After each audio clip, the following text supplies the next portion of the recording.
It is Friday, January 31st. Here's what we're working on this morning. We are less than 24 hours away now from threatened tariffs on Canadian goods. We're going to talk about the impact. The recovery efforts continue in the Potomac River after that mid-air collision between a plane and a Black Hawk helicopter. And the Brantford Bulldogs get back into the win column in North Bay.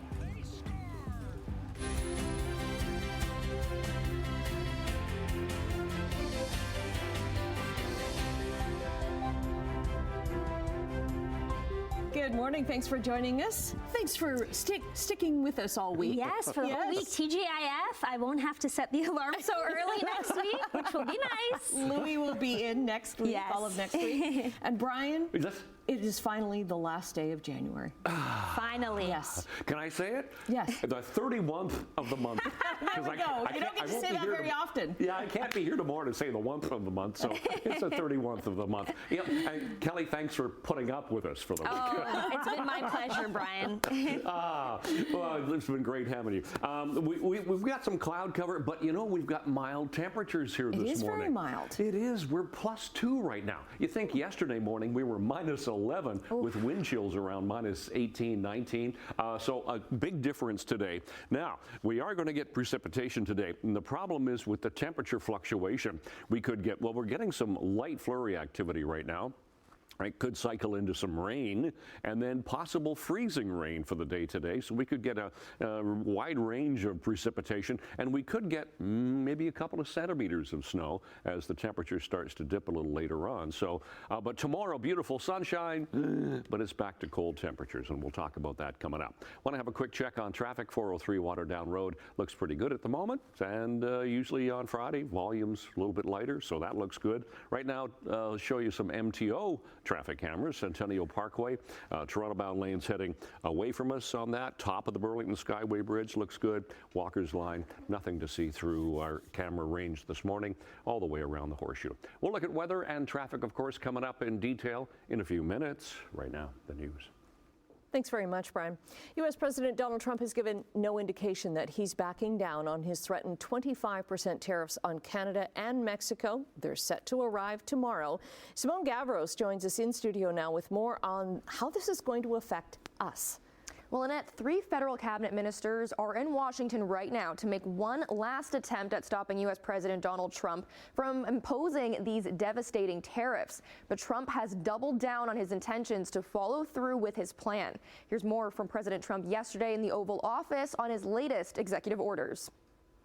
And I'll be putting the tariff of 25% on Canada and separately 25% on Mexico. And we will really have to do that because we have very big deficits with those countries. Those tariffs may or may not rise with time. Now, Trump says the tariffs are in response to concerns over drugs and migrants at the border. Canada rapidly invested $1.3 billion to boost security at the border and strengthen the immigration system. This includes investments in drones, towers, helicopters, and canine teams. But those incoming tariffs still remain. Canada has already said it would impose billions of dollars worth of retaliatory tariffs, which could lead to inflation going up significantly. The impact of these tariffs from the U.S. would affect prices on everything from food to cars. Food policy expert Sylvain Charlebois says consumers would notice the effects on food in the coming weeks as companies work off the inventory they've built up in the interim. When it comes to cars, experts say the industry will grind to a halt and drive up the already expensive cost to purchase autos. Experts don't suggest running out and stocking up on anything right now, but economist, analysis, and policy expert Robert Gillozeau offers some advice for Canadians looking to navigate the impact of these tariffs. It's good to be prudent when there's a lot of uncertainty, when there's a possibility of a recession. And this is part of the reason that recessions get bad, in that the best response for people is to be prudent, to be cautious. And so people spend less, and that makes recessions deeper. But it's also at the individual level the best response, right? If you don't know if you're going to get laid off from your job in a week or in a month because of Trump's tariffs, yeah, you're right. You probably want to put a little bit more in the bank in case we end up in that worst case scenario. U.S. President Donald Trump has yet to make a decision on whether oil exports headed to the U.S. will face tariffs as well. We're still waiting to hear what call he's going to make there. Kelly, back over to you. Thank you, Simone. The mother of a minor hockey player in Brantford is speaking out after she says her son was tormented relentlessly and allegedly received death threats in a social media group chat. They were being pretty hard on him in the change room. Like, he was just going in after practice and after games and putting his headphones on right as soon as the coaches were done speaking, so he didn't have to listen anymore. They were just going at him all the time. We got a lot of "that's boys will be boys, that's how kids talk to each other." Absolutely not. The kids should not be telling each other they're going to rape somebody or they're going to stab somebody or step on their throat. If that's how your kids are talking, do better. Earlier this month, Courtney Rawson says her 14-year-old son Tavin was added to a group chat on social media app Snapchat called Kill Tavin. In messages shared with CHCH News, users threatened Tavin with violence at his school and hockey practice. One user saying to, quote, step on his throat. Brantford Police and Hockey Canada are looking into the incident. All complaints lodged with minor hockey associations and the Ontario Hockey Federation are escalated to Hockey Canada's independent third-party investigator. Meantime, a team based in Woodstock, Warlords Hockey, announced last night that Tavin is joining the Oxford Warlords, saying, quote, thanks to the ORHL and all club owners for unanimously approving him to play in our league for the remainder of this season. We are glad to have you. Ontario's main party leaders are campaigning in southern Ontario today. Progressive Conservative leader Doug Ford starts the day in Hamilton before heading to Niagara Falls for an announcement.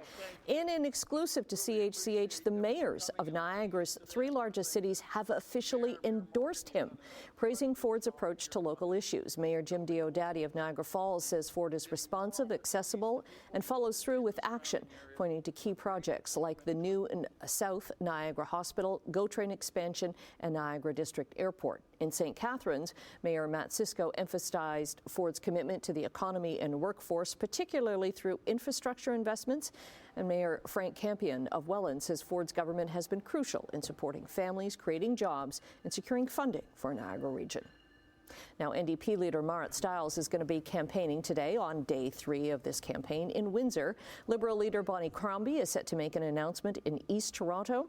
Green Party leader Mike Schreiner will make stops in Chesley and Hanover. Liberal leadership hopeful and Burlington MP Karina Gould is stressing the need for lower prices on food and household essentials. Gould is pitching a plan to reduce the GST a full point down to 4% for a year to give Canadians some tax relief. She also wants to boost the corporate tax rate for companies making over $500 million in profit. Nova Scotia MP Jaime Batiste has dropped out of the federal Liberal leadership race. He was the only Indigenous candidate and sought to put First Nations issues on the agenda during the race. Batiste now says the best way to advance the issues he cares about, reconciliation, the environment, and addressing the wealth gap, is to support former Bank of Canada Governor Mark Carney. Carney, Chrystia Freeland, Karina Gould, and former MPs Frank Baylis and Ruby Dalla are the 5 left in the race to replace Justin Trudeau in a vote that will conclude on March 9th. Both black boxes have been recovered now from the American Airlines jet that crashed midair with a U.S. Army helicopter in Washington, D.C. The flight and data recorders are being evaluated at the U.S. National Transportation Safety Board labs. Dozens of bodies have been removed from the Potomac River near Reagan National Airport where the crash happened. Not all of the victims have been recovered, though. The plane was carrying 64 people, and there were 3 soldiers on the helicopter. None survived. Last night, the CEO of the Canadian Warplane Heritage Museum and former aviation safety and accident investigator Dave Rohr with Transport Canada spoke with our Matt Ingram on the evening news at 6. American Airlines feeder jet, the CRJ 700, to be basically at 400 feet above the ground on final for a runway puts you about a mile back from that runway. And when you're operating under visual flight rules and you're landing and you're in that situation, the last thing you would expect to see is a helicopter crossing your path or in your path. And so there's a lot of questions about the airspace management and control. But the investigation will be multifaceted. There will be multi-teams. There will be an operational team looking at all the operational factors, air traffic control. There will be, of course, the DOD, Defense Department, will have an investigative team as well as to what the background and training of those in the H-60 Black Hawk were. You'll have human performance, human factors, weather. It's a very, very heavily dense traffic area. And the other issue will be, of course, staffing and training of the air traffic control people. And the procedures that were used, are they the right procedures? Are they the safe procedures given this tragic accident? Now, the National Transportation Safety Board hopes to have a preliminary report ready within 30 days. You can watch Dave's full interview. It's a really good one on our website at chch.com. In sports, we begin on the ice, where the Brantford Bulldogs were in North Bay to take on the Battalion. It's one of Greg's favorite hockey numbers. They score! A backdoor play and a pretty goal by the Brantford Bulldogs. Merrick Van Acker scored twice in the third period to secure the 3-2 win over North Bay. The Bulldogs are back in action tonight when they visit Sault Ste. Marie. Montreal Canadiens hosted the Minnesota Wild last night, and Montreal fans said farewell to Minnesota goalie and Quebec native Marc-Andre Fleury, who's retiring this season. That was about all they had to cheer for.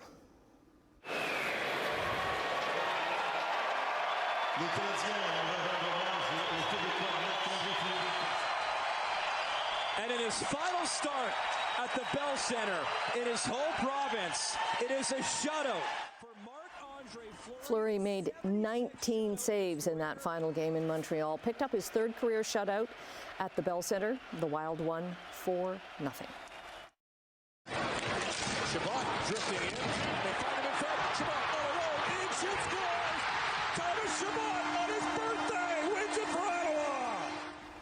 In Ottawa, Thomas Chabot scored in overtime to lift the Ottawa Senators to a 5-4 win over the Washington Capitals. Senators win 5-4. Of note in the game, Washington's Alex Ovechkin scored. He is now just 19 goals behind Wayne Gretzky, who holds the all-time NHL goal-scoring record with 894 goals.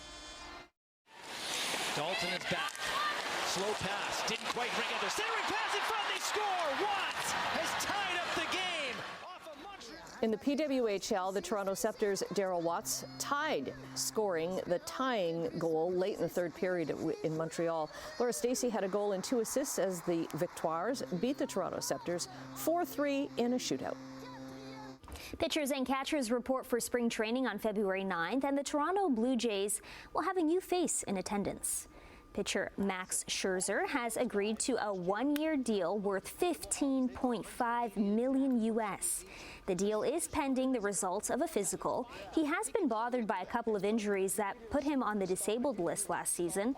Scherzer is expected to bolster the team's starting rotation. The Jays recorded only 74 wins against 88 losses last season. All right, it's Friday. Let's get going here. 6:13 is the time, last day of January. We'll start with traffic, then we'll move into the forecast for today and the weekend coming up. Nothing to see in traffic this morning. No collisions, not a lot of volume. 403 and Waterdown Road is moving nicely. Keep in mind we do have wet roads this morning because now the light snow has cycled into some light rain. So let's go to some MTO traffic cameras and see if there's anything happening. Here's the QEW 406 in St. Catharines. Then we'll come around once again to Centennial Parkway. That's doing all right. Here's Fairview Street coming off the Skyway, heading toward Brant Street. Nothing there. East of Royal Windsor. And then we'll flip ahead to Cooksville Creek going through Oakville. As you can see, volume's fairly light. And as I said, no collisions right now. Right now, our temperature is on the mild side to start the day. +2 is our temperature, and that's pretty much going to be the high for the day today. And we are getting some light rain showers at the moment. Winds are light.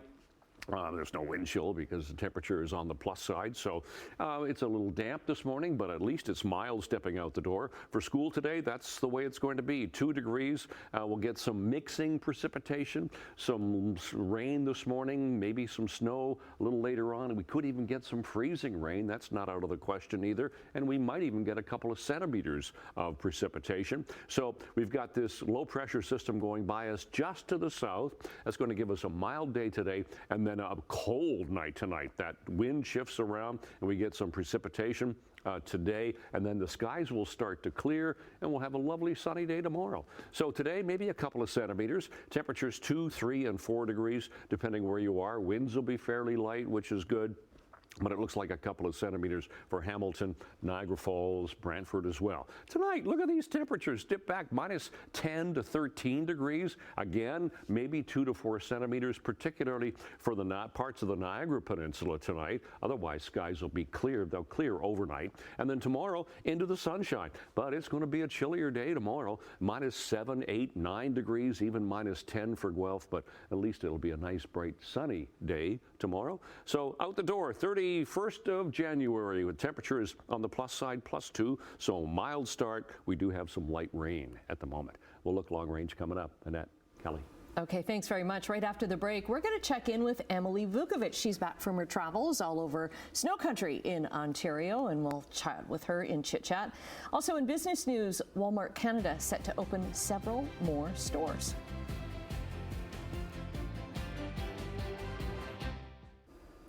Look who's here. It's Emily Vukovic. Ontario traveler. How are you? Yeah, I had to dig myself out of a lot of snowbanks. Yes. You saw a lot of snow where you are. I really did. It's really quite interesting to see the difference. I'm only an hour and a half away, say up in Port Perry, but the snowbanks were up to the top of the trees. Wow. And here, Yeah. We've got rain this morning. Yeah, it's a little bit of a different story. But yeah, it was good, and I hope you enjoyed all of my adventures. Did. Yeah, it looks very nice. It was very pretty. Okay, coming up in Chit Chat, Will Smith has a brand new single. We're going to tease that a little bit. We'll learn all about the Grammys, and there's an auction some fans might want to check out. Okay, thanks very much. We'll talk to you then. Okay. And in business news, while we wait to see if the U.S. imposes tariffs on Canadian goods, our dollar is up a couple of basis points this morning. In overseas trading, it's just above 69 cents U.S. Gold is up $3.80 an ounce. Crude oil is down 8 cents to $72.65 a barrel. Midday trading in Europe, markets are up across the board. Not by a lot, though, in London, Frankfurt, and Paris.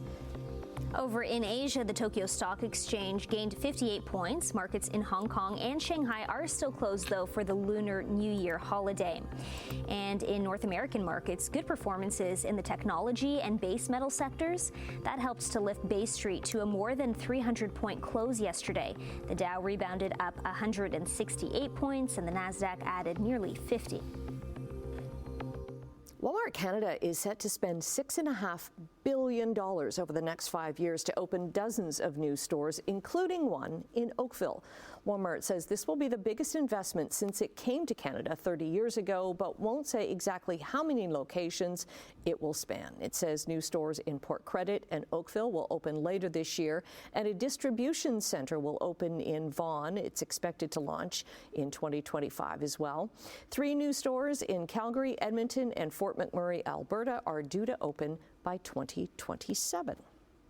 Costco Canada has issued a recall for a no-sugar company snack after a report of an allergic reaction. The affected product is Shell's Dark Chocolatey Peanut Butter Crunch, sold in 570-gram boxes. 2 specific lots with best before dates of March 11th, 2026 are being recalled due to high levels of milk, which could pose a risk to those with milk allergies. Despite the packaging indicating the product, quote, may contain milk, customers are advised to check for sensitivities. The items were sold at Costco locations between September 20th, 2024 and January 26th, 2025. Customers can return the product for a full refund. Okay, we're going to take a quick break right now. Brian is going to be back with traffic and your 7-day forecast. A little rain this morning. Well, things are going to change, though. All right, 6:24 already, Friday morning, last day of January, and we have nothing to point out on Traffic Watch this morning. QEW and Highway 405 in St. Catharines, Toronto-bound lanes heading away from us, as you can see, doing fine. Same with the top of the Skyway Bridge and Walker's Line. Nothing's really changed there. A little busier here at Sheraton. Toronto-bound lanes coming towards us. We'll even dip into the 403. This is just west of Mavis. All moving quite nicely so far today. But be careful. We're getting some light precipitation precipitation at the moment. Just a little light rain shower activity because look how mild that temperature is for Hamilton. 2 degrees Hamilton and Grimsby, +1 for Toronto, just into the minus column, -1 into Mississauga. So our seasonal temperatures for this time of year still -2 for the daytime high. We beat that yesterday, and we've already beaten it today. -10 for the overnight low. Seasonal, those are our sun times and our records for today as well. And today for school, we should be around +1. We could dip just a little bit from where we are right now, and some mixing precipitation, some light rain, some flurry activity, even some freezing rain, and pretty much the same thing for after school. We'll sit around +1 after we climb to that 2-degree high for today. We could even get a couple of centimeters of snow, so a real mixed bag, as they say. Tonight, look at that temperature really dip. The cold front goes through, -12 tonight, wind chill -19. Tomorrow will only climb to -9 with a wind chill of -14. A sunny but cold day tomorrow. Enjoy the sun tomorrow because look what happens as we get further into February. Groundhog Day on Sunday. Again, maybe some mixing in 3. 2 degrees on Monday. -4 Tuesday, and then plus side Wednesday and Thursday, but not a lot of sunshine there. That's your forecast. Annette Kelly. Okay, thanks very much. Well, CHCH is asking for your opinion. Our audience survey is back. Last spring, 10,000 people completed the survey and provided us with lots of great ideas. This time, the survey is diving deeper with new questions and fresh ideas. When you complete the survey, you'll be entered to win a $50 Amazon gift card. You have until Sunday to chip in if you want to. Head to chch.com/survey or scan that QR code on your screen. A pizzeria in England is taking a stand against pineapple on pizza. How dare they? So this pizzeria is in Norwich, England. It's called Lupa Pizza, and they're charging about £100, which is around $180 Canadian for a Hawaiian pizza. They're hoping, of course, to deter customers from ordering it. The topping was first introduced in the 1960s by a Canadian who added tinned pineapple to ham pizza. Sam Panopoulos created what he and his brother called Hawaiian pizza, defying Italian tradition. And decades later, the question of whether pineapple belongs on pizza is a topic that divides nations, communities, and families. But Kelly and I, on this desk, we stand together for pineapple. Absolutely. It is my favorite kind of pizza, Hawaiian pizza, and my husband's family is Italian, so this is like a hot take for me to like pineapple on pizza, but it is the best kind of pizza, Hawaiian. It's that sweet and that savory. Yeah. Okay. Argue with us. We dare you. Tweet us. Yes. Okay, stay with us. We've got lots more to come right after the break. No pizza, though.